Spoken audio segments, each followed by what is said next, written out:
Hello, everyone, and thank you for joining us this month for Side by Side Digital. I'm your host, Rebecca Shively, and we've got a great program lined up for you today. This month, we are talking all about branding, and I don't just mean your animals. Whether your personal brand or the brand of your business, marketing isn't just for the commodities that you produce. We're joined today by Kate Lambert, Vice President of Marketing for FCS Financial. Kate and her husband also farm and raise row crops, commercial red Angus cattle, and sheep. Kate's going to share some tips and best practices when it comes to building your brand and your business. Kate, thanks for being with us this afternoon. I'll go ahead and turn things over to you. Well, thank you for that introduction. As Rebecca said, my name is Kate Lambert, and I'm excited to have a conversation with you guys today about marketing your products and specifically about marketing you and how you can use a personal brand to really achieve your business goals. We don't have a ton of time today. We have about 35 minutes and a little bit of time for questions at the end. So a lot of the information that we're going to go through, we're going to be talking at a really high level. And this is really just to get the thought process started on some things that you might need to consider that maybe you haven't been considering before, or some strategies and tactics you can use to dive a little bit deeper into really think about broadening and making your personal brand more robust.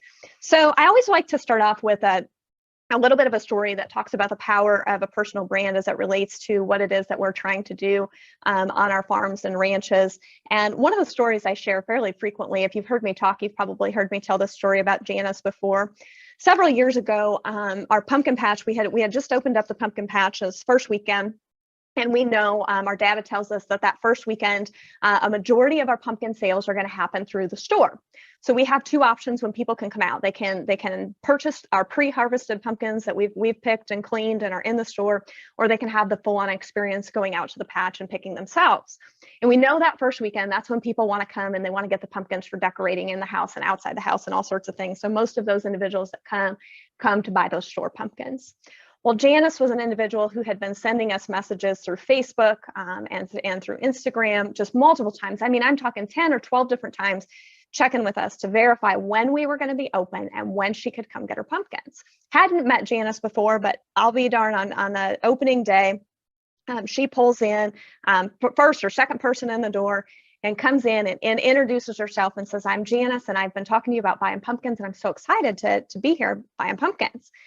And so I showed her around and we got talking, and she was looking at different pumpkins and looking at prices and kind of nodding her head and thinking a little bit. And I could tell that the wheels were turning. And she finally looked at me and she said, "You know, Kate, I could go to the store and I could get these pumpkins a lot cheaper. I really kind of thought your prices would be better than what they are." Now, anybody that is in any type of direct-to-consumer sales or agritourism venture, anybody that sells anything off the farm direct to an end user has had that conversation before. And luckily, I had as well. So I looked at Janice and I said, "Well, Janice, you could go to the store and buy those pumpkins a lot cheaper. But if you did that, Janice, you wouldn't be buying them from me." And Janice stopped and she kind of looked at me and she nodded her head and continued to gather up her pumpkins. And she ended up buying $225 worth of pumpkins that day for her front porch. To this day, Janice is still one of the first customers that we have on opening day. And I'm absolutely convinced that she buys every one of her pumpkins from us because she wants to do business with us. So we're going to talk a little bit about how you go about developing a brand where people aren't asking you about price, but instead are wanting to do business with you and your organization. And we're going to talk about how this matters for commodity producers as well. But the first things I want to make sure to highlight is some of this discussion about what we're going to talk about today, high-level topics. We're going to start about what a brand is. What does a personal brand matter for farmers? How do you build it and how do you protect it? So first, let's start at very basics. What is a brand? This is my new favorite example to use for a brand. What is a brand?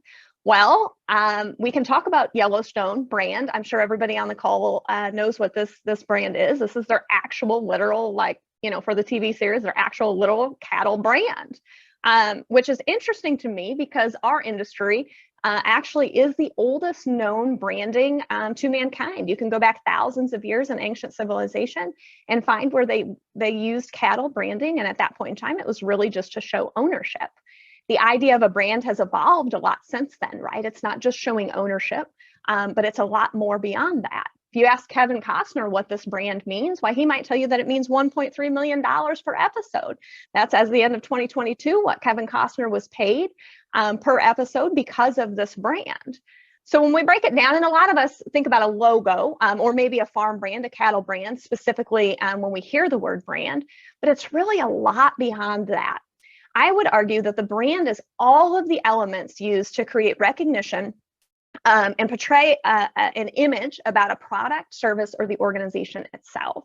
So these are all of the things. This is the experience that you have when you engage with that organization. It's the employees that work there. It's the way that they talk to you.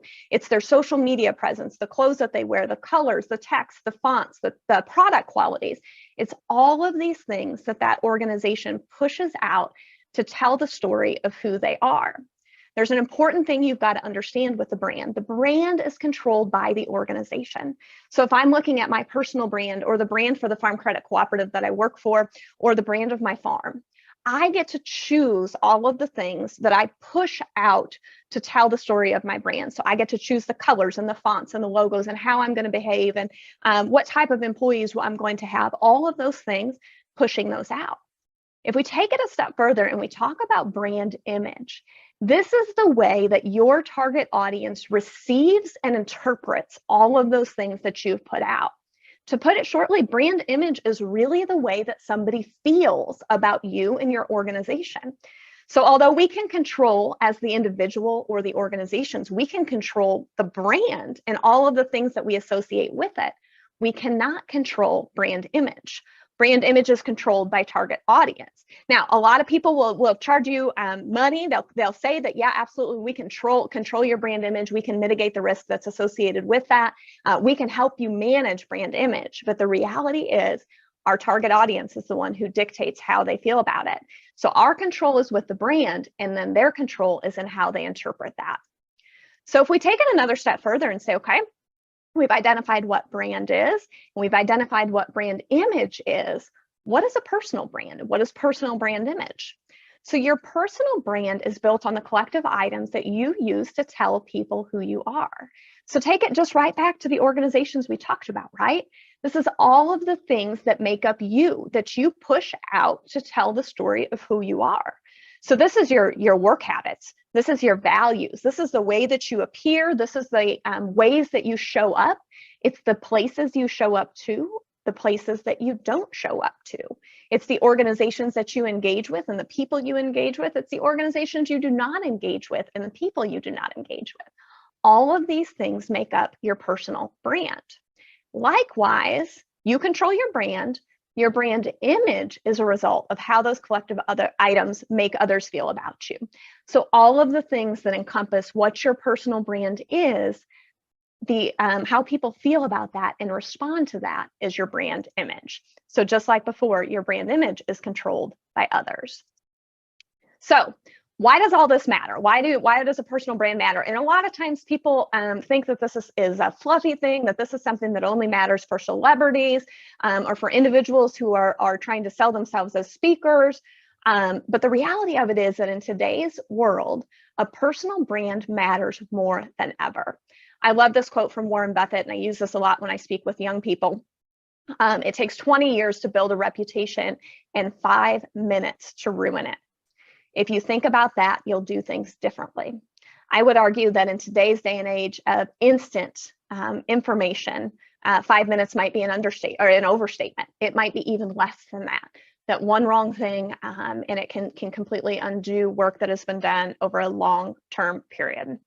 So we're going to talk about, I want to dig into 3 reasons that you really, as producers, that you really should be considering your personal brand and start considering the intentional development of that. Reason number 1 is it is why people buy.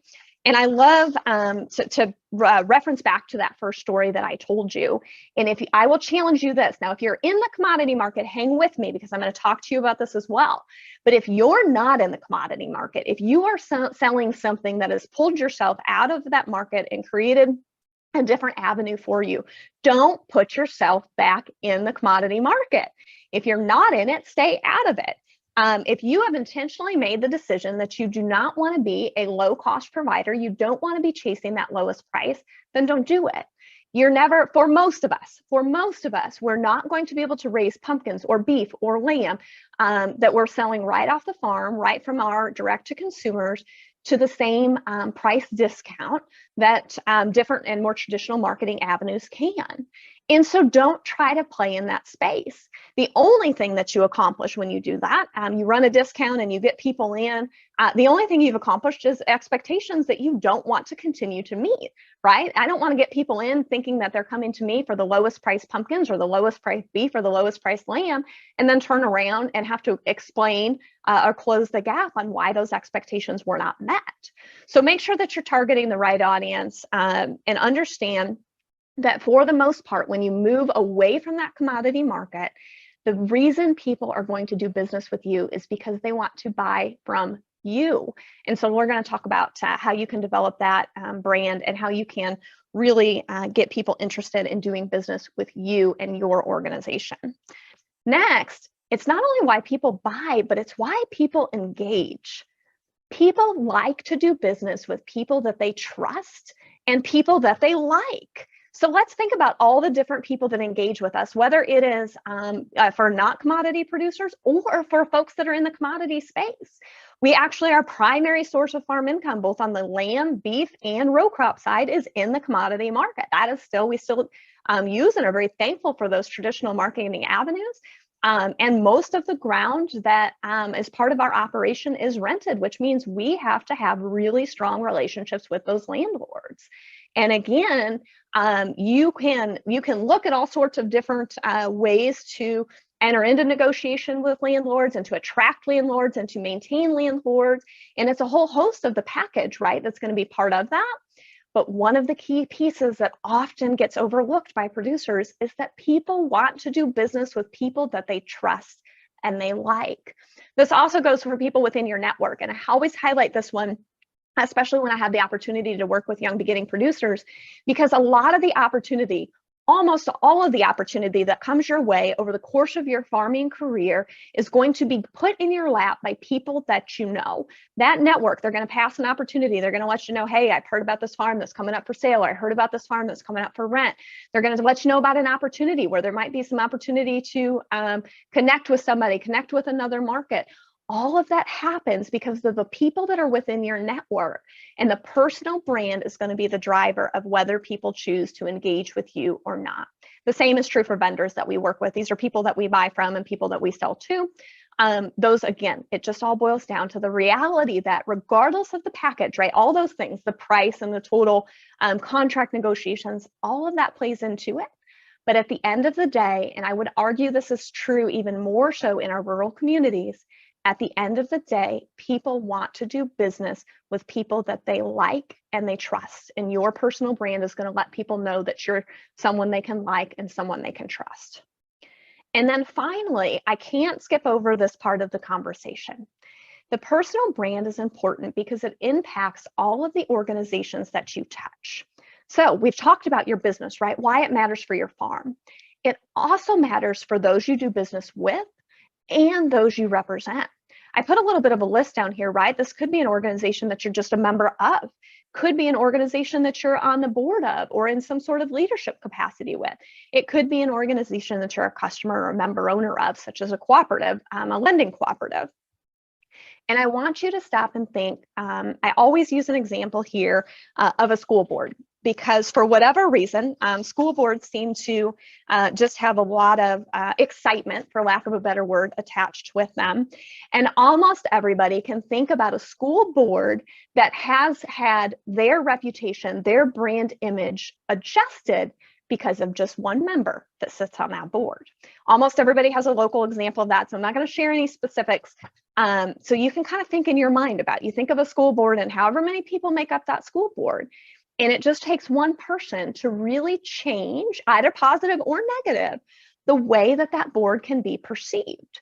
And so you have to start thinking, about your personal brand, and we're going to talk about all the things and tactics for developing that, but you have to start thinking about how that personal brand doesn't just matter for you and your farm, but it also matters for the organizations that you're involved with. And you have to start thinking about the ripple effects of what it means when you choose to show up somewhere or not show up somewhere, you choose to engage in a certain way or not, how that goes on and impacts other organizations that you touch. One rule of thumb that I like to share with people in this space, and I want you to really think about this, is that the closer you are in an organization to ownership and or decision making, the more impact you have on the brand itself of that organization. So, and this is just common sense when we think about it, right? If we think about Southwest Airlines, the CEO of Southwest Airlines has got the ability to impact that brand image more than somebody who works further down the line at Southwest Airlines. Now, not by all means, we've seen cases with the world of social media. We've seen cases where an employee who doesn't maybe have anything to do with decision making and has no ownership stake can absolutely impact brand image in a positive or negative way. But generally speaking, the closer you get to being involved in decision making and the more power you have and the more ownership that you have, the more you can impact those organizations. So if I take that back to your farm, a lot of us are sole proprietors or we're working with a couple of family members. If there's just 2 or 3 of us, we have a lot of impact, almost all of the impact on the brand overall of that organization. So ultimately, why does it all matter? And this is what I've been hinting at and what I'm saying. At the end of the day, the willingness of people to do business with or to engage, pull information with, or even support organizations boils down to how they feel about the organization. There has been some super interesting studies done on B2B, business to business type relationships, because it used to be that in the B2B world that we thought if we're marketing to another business, that we really just have to focus on the concretes of the contract and the engagement. What is the price? What are the terms? Those sorts of things, because that business is going to make decisions logically. They're not going to worry about all of these other things. The reality that we found out that this research is starting to show us is that even in the B2B space, sometimes more so than the consumer space, that relationship matters. At the end of the day, people want to do business with and engage with organizations that they feel good about. And take note of that second line. The way that they feel about an organization is completely dictated by the people that represent that organization. Now, it might not just be the CEO or the owner of the farm. It might be the other people that do business with that organization. It might be people that are on the board. It might be people that are not doing business with that or not on the board, right? Think of a country club. The idea of a country club, the whole mentality there is that some people are going to be allowed and involved in this group and some people are not. And some people will pay lots of money to be engaged in a group because that says something about how they are. And so it's all about who the people are that are engaged in that organization and who's not engaged in that organization. But at the end of the day, all of this boils down to how people feel about the other people that represent that organization. So this is ultimately why it matters for your personal brand. So now let's get into a little bit of the conversation about how do I build it. The next part of this presentation, we are going to fly through some of this stuff. So again, there's so many great resources out on the internet and in different places that oftentimes when I get the opportunity to discuss with producers, a lot of times this is just a new thought process for them. So I'm going to send you out. LinkedIn is a great place. There's all sorts of different things. If you just go out there and you do some research about building a personal brand, you're going to find all kinds of information. It's not that the information's not out there. It's just oftentimes that in the farming and ranching communities, and especially as producers, we don't always stop to think that, hey, this is something that I need to be concerned with and something I need to be thinking about. So let's get some high-level steps on how you build this brand. Step number 1, you have got to clarify it. So sit down and get intentional and say, I'm going to ask these questions of myself, my family, stakeholders. We're going to get really clear on what our brand is. And here's some great questions that you can kind of start the process of this. What do you want to be known for? right? Are you playing in the commodity space, low cost provider? Are you a tenant that is really great at conservation and stewardship, and those things are really important to you? Are you somebody who is going to raise the best, prettiest pumpkins in the county, and that's what you want to be known for? Is your beef, is it grass fed? Is it whatever other label, organic? Is it whatever other labels you want to put on those things? What do you want to be known for? Clarify it, write it down. And then these hard questions. Who are you? The more important question, who are you not? When somebody says, I know Kate, and this is what I want them to say about who Kate is or who Kate is not. What do you want your business to be known for? What are your differentiators, right? So what are the things that people will come to you that you offer to solve their problems? What sort of solutions do you have that differentiate your product? Hint, for a lot of us in this space, it's our story. It's our family. It's the history of the farm that we have, especially if we're playing in the agritourism or direct-to-consumer space. Our differentiator is us. Back to that personal brand, but write it down. What else is it that you offer? How do you solve people's problems? And then talk through these and then write it down. This is a fluid living document. Come back to this frequently as your business changes, as you need to broaden the types of people that you're working with or the products and services that you're offering. This might change, but write it down, and that's going to hold you accountable to it. The next step is you have got to communicate this with your stakeholders. This is family, business partners, employees, anybody that engages with your organization. I very quickly want to, let me back up, not anybody that engages with your organization, anybody that engages on behalf of your organization. So anybody that could represent your organization, be attributed to you, you need to communicate these things with them. I love this lesson from JCPenney's years ago, decades ago, when JCPenney's was the leader in their space. Remember and I might be aging myself a little bit here, but the catalogs, they used to mail the catalogs, and I remember going to grandma's house right before Christmas and getting those big old thick catalogs. I can't even imagine what they spent on postage for those things, and going through it and flipping and seeing all of the things that you were hoping to get for Christmas.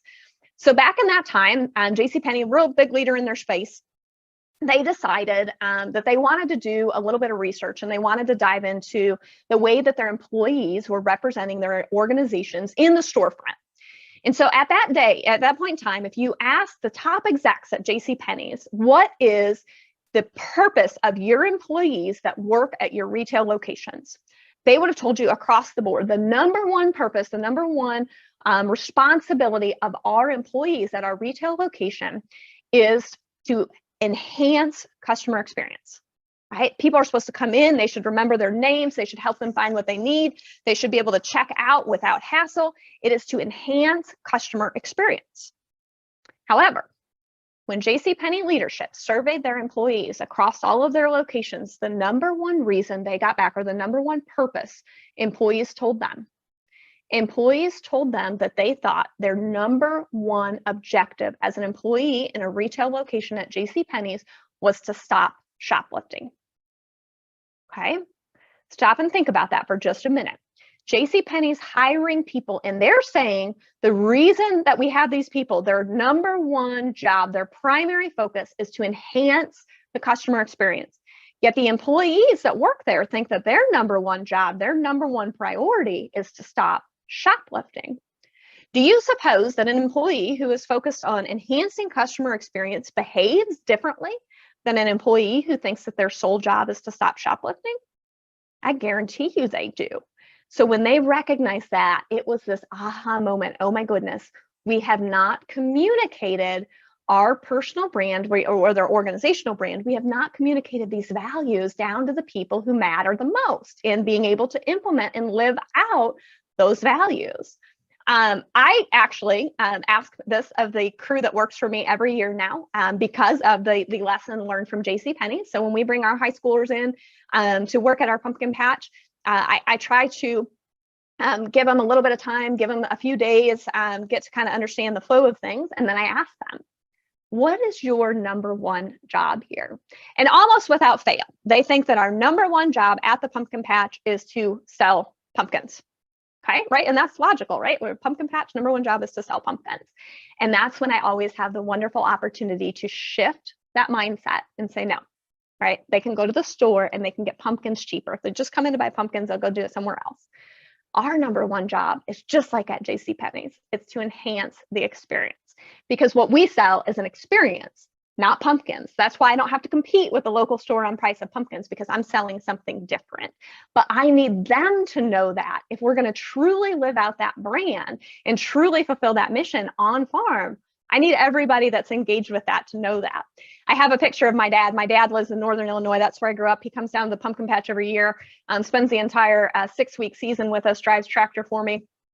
And I just love to put my dad on the slide, because my dad lives that out. He keeps bags of candy with him. He passes candy out. He engages with people. He just really loves, he's a retired iron worker, and he just loves the opportunity to come down and do this. And so I always put him, because I think he really lives out that brand.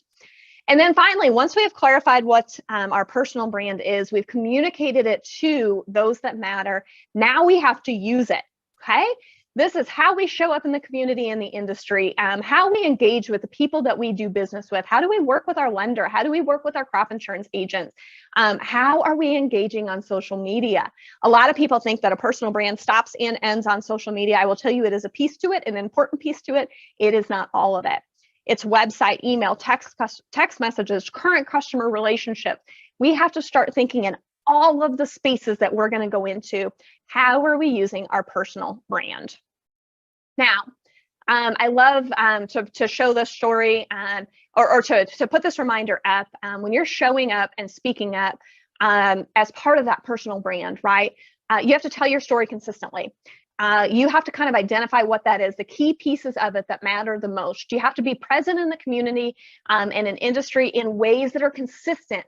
You're never off the clock. I highlighted this for you. Write it down. You're never off the clock. And sometimes you need to say no. I have a list a mile long of opportunities that we've just had to say, you know, that just is a great thing. It's just not consistent with what we're trying to do. So we're going to have to pass. Again, I put this picture here. This is a picture of my husband doing an interview, I think last year or the year before. I think it was about some carbon things that we were involved in. But I absolutely, part of our brand, our personal brand and our farms brand, is that we always want to represent agriculture in a way that is fair to our neighbors in our industry. So we never try to represent like we're the only ones doing something. We've had the wonderful blessing to be able to engage in the sustainability space a lot. And been recognized for some things that we're doing on our farm. And a lot of our key messaging relies on, focuses on the idea that we're not unique in that aspect, right? Hundreds of farm families, thousands of farm families across the country are doing the same exact things we are. Now, normally I handle a lot of the interviews and a lot of the things like this, but I show this picture because at this very moment in time when I was doing this, Matt, my husband, was talking to this reporter, and he was explaining a trial that we're involved in. It was very technical, like on the row crop side. And the reporter asked him something about, you know, you must feel pretty special or pretty significant to be doing something like this. And at that point in time, Matt was saying, you know, it's not just us. This is our neighbors and farmers and ranchers across the country. And it's not something new. You know, we've been doing these practices for a long time. Yeah, we've got better information, better science and data. But it was a point that it was like, wow, we talk about this personal branding. We talk about these things with each other all of the time, but he really internalized that. And here in a situation where he is not comfortable, that messaging came back out because we talk about it all the time. We try to live it. And I heard him literally saying words that came out of my mouth, and I couldn't have been more proud to hear him representing our industry and our neighbors and the messaging that we want to use and that we try to be very intentional about. Now I'm going to fly through some of these because we're getting close to time here, but I've got some tips for you. Social media, again, and you'll get these slides so you can kind of read some of the benefits. But I do have a tip here is to focus on community and brand awareness.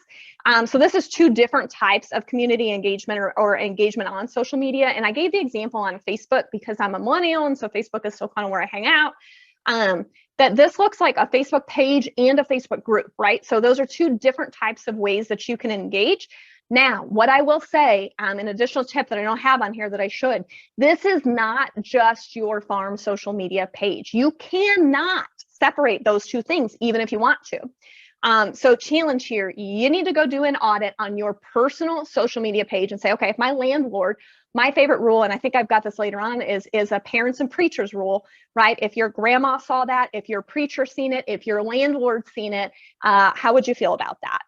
You cannot separate yourself. Likewise, you can put all the disclaimers you want. If you're an employee, a board member, you can say all you want about, these are my own personal opinions, not those of my employer, not those of this organization that I sit on the board for.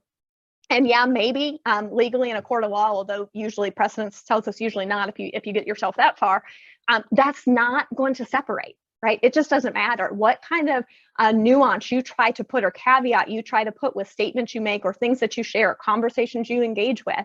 The reality is you do represent your farm, your businesses, your employer, all of those things. Social media, great opportunity, huge tool to use in the space. Just get intentional. Think about how you're using it. Got to have a website. So many people want to skip over this piece. It's kind of that static home address. If you are an organization that is looking to hire people, do not forget about a career page. This is so important. 80% of job seekers will go and research a company, including a farm, before they will apply there. If they can't find information in a website about who you are, the culture, and the different information they want to know about your organization, they're going to skip right over. Again, you can do some research there. Organization Ag Hires has got some great research and some information about how to make an impactful career page on your website. Email is another tool. Again, you can kind of buzz over and read those. Text messages, another way. Nurturing current customers. I do want to quickly highlight here that using the right messaging with your customers. So when you're thanking them, when you email them, when you're seeing them out to dinner and you have a sidebar conversation with them, the way that you talk about yourself, the way that you talk about your organization, the other customers you serve, your products and services is crucial that it be on point with your messaging that you've developed. Because the customers are going to message for you. A really loyal customer, we call them advocates, they're going to go out and they're going to tell other people about their experience with you. And this is the most powerful type of endorsement you can get. So make sure that when they're talking about you, they're using the right words and they're explaining, right? So you don't want, I'm not a low-cost pumpkin provider, right? I don't have the cheapest pumpkins in town. I don't want my customers going out and telling people, oh gosh, you got to go out and see Kate because she has the cheapest pumpkins in town. I don't want them to say that. So I make sure that I'm never talking about having cheap pumpkins. And so it's those sorts of things. Whatever you want to be known for, make sure that you're consistently using that because the customers are going to parrot the messaging that you give them. Now, the final step, and I really should put this as step 4 because this is kind of the ongoing most important piece, is that you have to protect the brand. So when we're talking about your personal brand or your organization farm brand, all of this has to be authentic. Okay, so we can't show up in social media one way and then in real life be somebody totally different. I talk about the fast food menu lesson here. We have all 100% driven through a drive-through a fast food restaurant, looked at the menu, and ordered something off of the menu. And then you pull up, you pay for it, and you go to the next window and you get it.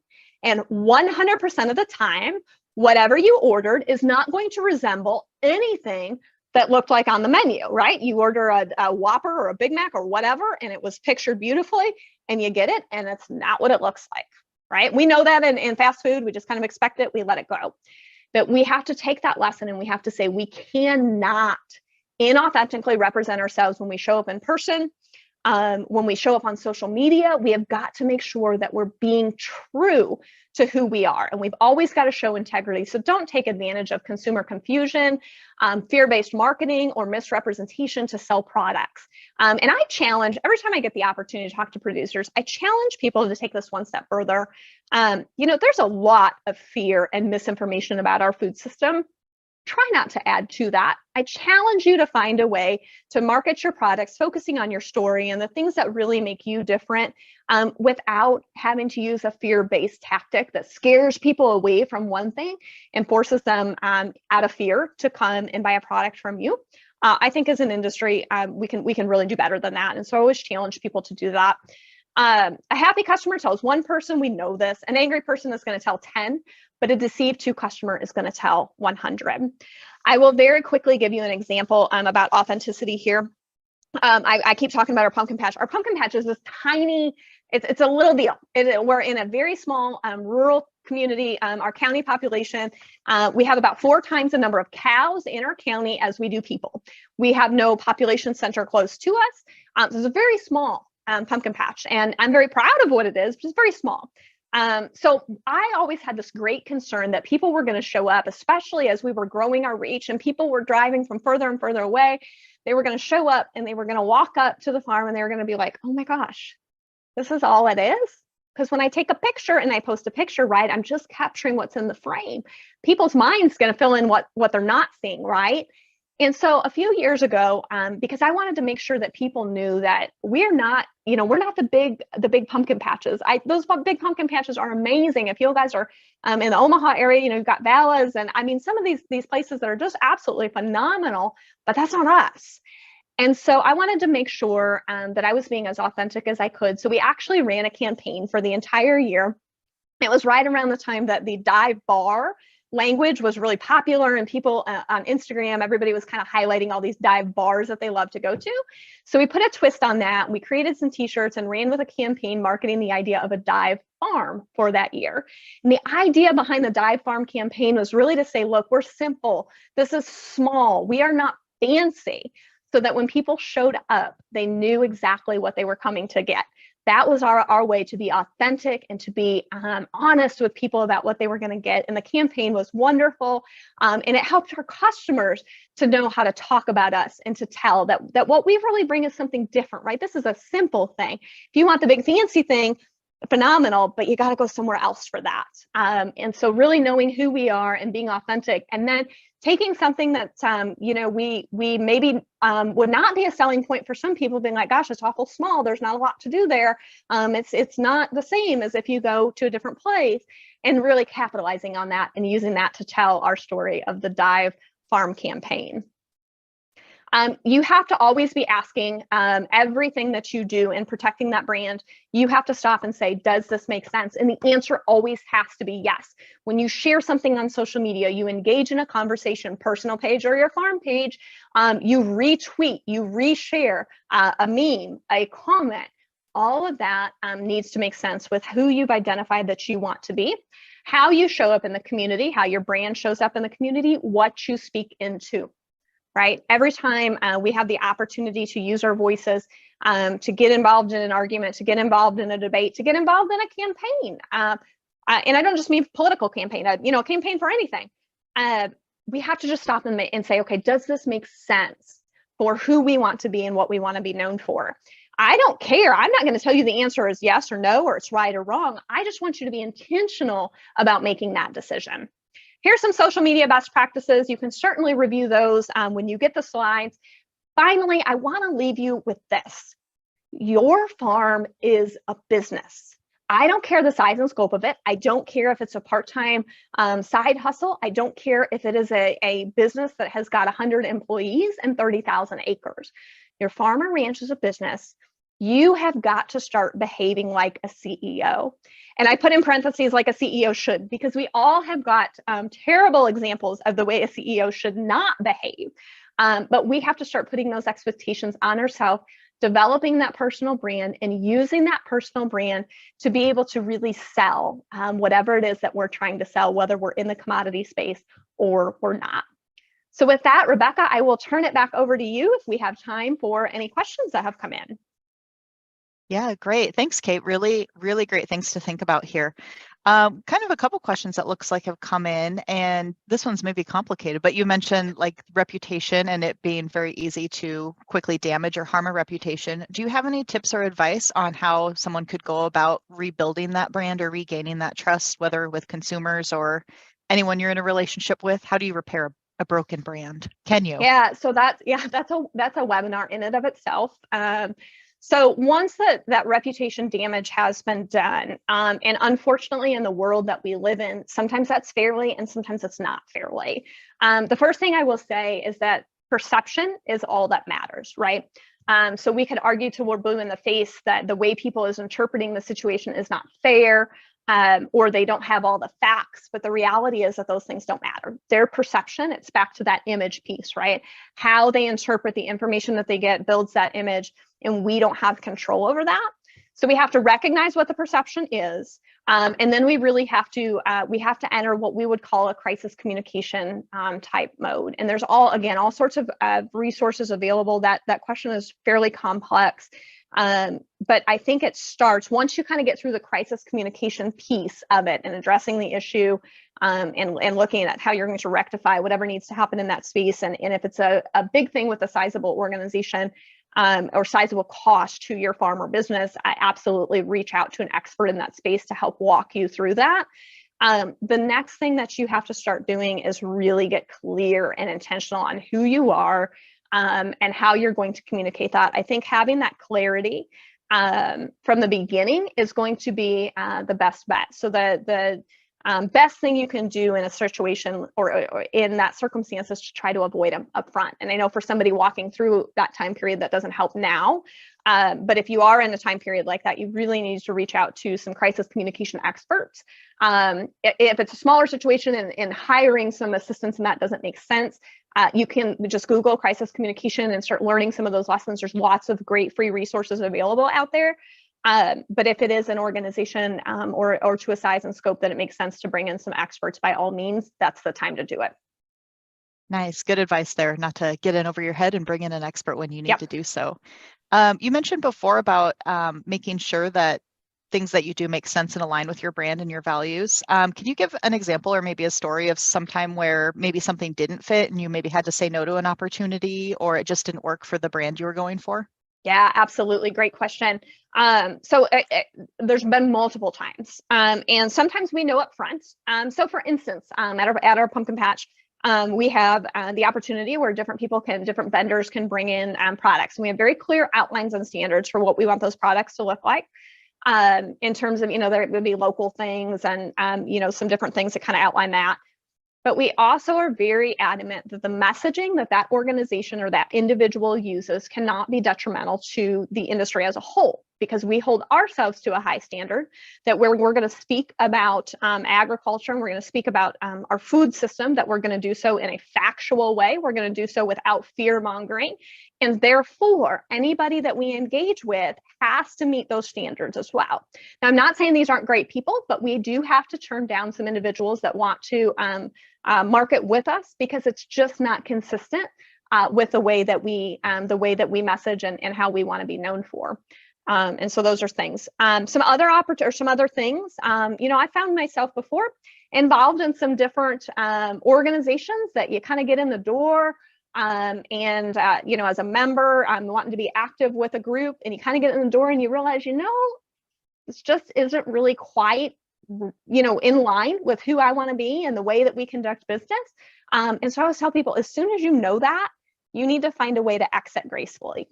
Don't convince yourself that you need to stick around. And they may be very great people with very great things. They may just choose to engage in a different way that is consistent with who you are and who you want your brand to be. But as soon as you recognize that, you need to find a way to exit those relationships. Nice. Another question on here. This is timely because we actually had a webinar back in December where we talked about meeting with your landlord. But how has branding helped with that landlord relationship? We know that it's competitive out there when you're renting. And I know you kind of mentioned that early on in the presentation. Can you maybe expand a little bit on that? Yeah, as competitive as a market as we've ever been in before. And our landlords have more access to information than they've ever had before, right? They can go and they can Google things, and then they may or may not always know how to interpret the information that they have access to. We have to do a lot of defense in that space. But for us, we have decided, again, very intentionally, sustainability, long-term thinking. Those things are very important to us and important to our landlords, right? So we, again, in this space, we're not going to be the high revenue generator. We are not going to be the folks that come in and pay the highest cash rent. Nothing wrong with that type of business model at all. Just kind of identify that, get clear on it, and that's going to attract a certain type of landlord. We attract a different type of landlord. And so for us, it has really being able to communicate clearly what matters to us, allows us to align those values with our landlords. And it just leads to a lot stronger relationship where we can know that we're in this for long term. They know the way that we're making decisions. When we have to come back and say, hey, we still, a lot of crop share ground, and come back and say, hey, we need to renegotiate, or we need to be looking at doing some things, some improvements on the farm. Because of our clear communication, kind of knowing who we are, knowing what type of landlords we want to work with, those negotiations are much easier than in spaces where we maybe have two different goals from the relationship. And so I think just being able to, again, get clear in that space and know what type of landlord you want to work with and who's going to align with your values the best. Because those people are then, just like we talked about customers, those people are going to message for you. And they're going to be your best source or one of your best sources for being able to get access to additional ground in the future. So just make sure that the way that you engage with each landlord is how you want to engage with every landlord going forward. You don't want to set a precedent in one space and then be expected to meet that with the next 10 people that come knocking on your door. Yeah, some really great advice there.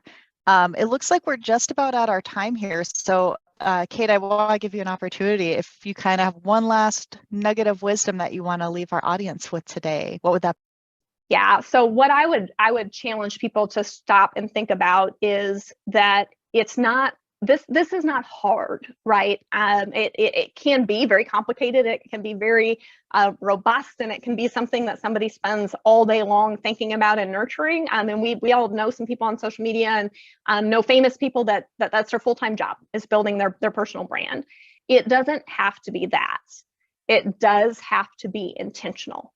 It just has to be part of the day-to-day decision making, that instead of just blindly going forward in the way that we engage with people, the way that we engage in social media, the way we show up in our community or for the industry, instead of blindly going into those things, we just have to take a minute, take a breath, and get intentional about saying yes or saying no and deciding how we're going to show up. Awesome. I think that's a great note to end on. Well, I want to thank you again, Kate, for spending some time with us today. Really great information.